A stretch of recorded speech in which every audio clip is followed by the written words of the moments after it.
Okay, today we're going to be talking about the Missouri GOP tax scam.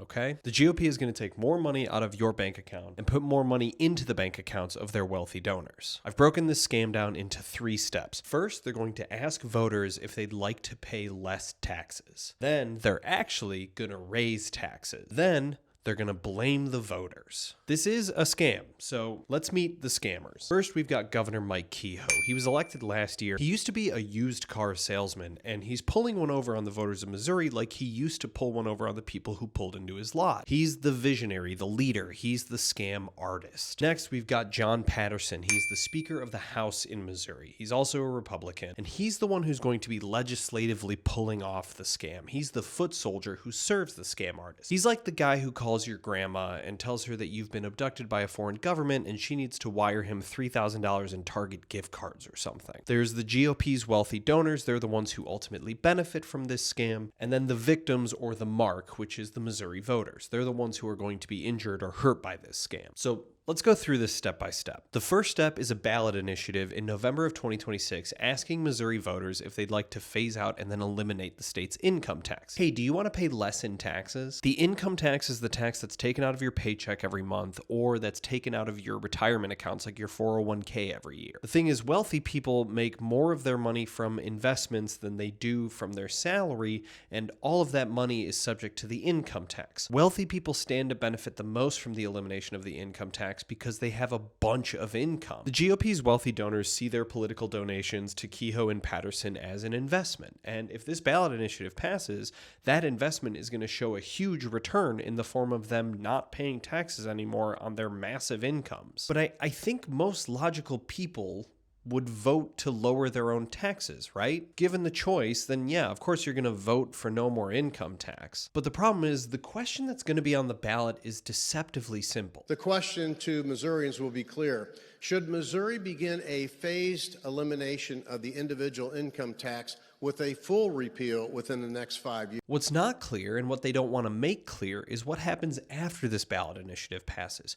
What happens after the state of Missouri gets rid of their income tax? That brings us to step 2, which is where the GOP actually raises taxes. Unfortunately, this is the part of the video where a guy with a music degree tries to explain macroeconomics and state budgets and revenues.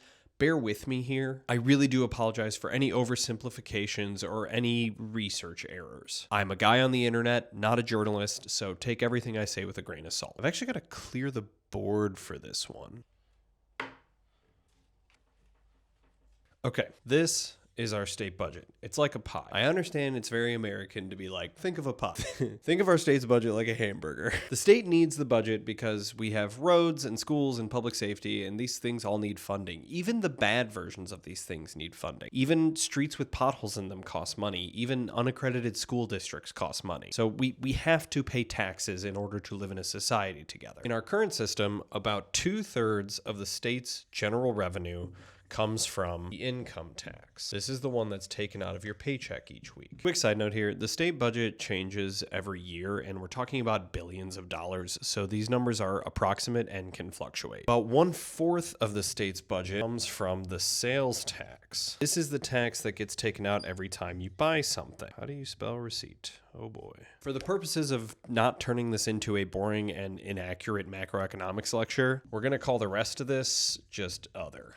So if they're going to eliminate the income tax, they're going to leave this huge gap in the budget. And there's 2 ways to fill this gap. They can make it smaller, or they can increase sales and other taxes. You might have guessed by now that they're going to do both.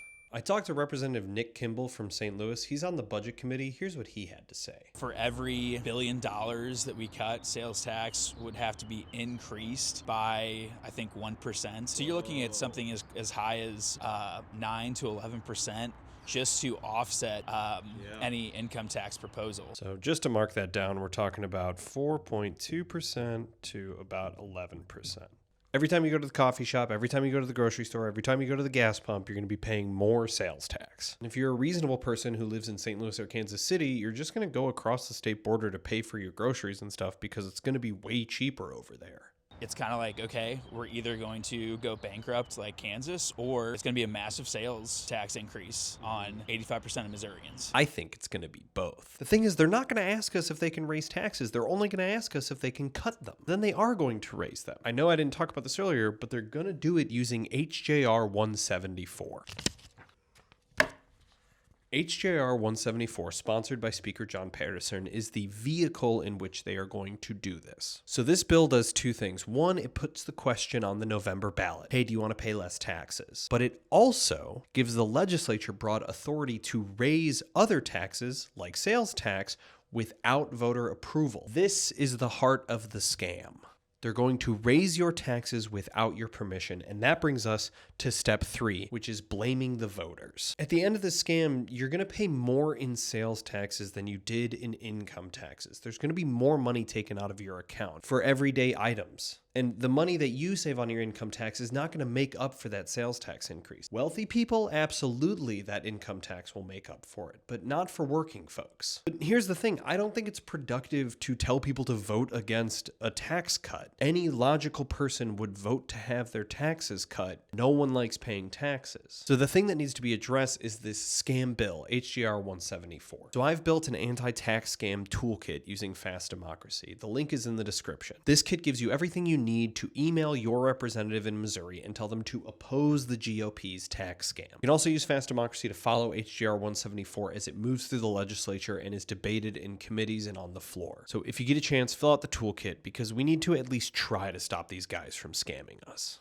Thank you for watching. This was a weirdly ambitious video for me to try. I hope it was educational. If you liked it, go ahead, follow, subscribe, like, follow me on Substack.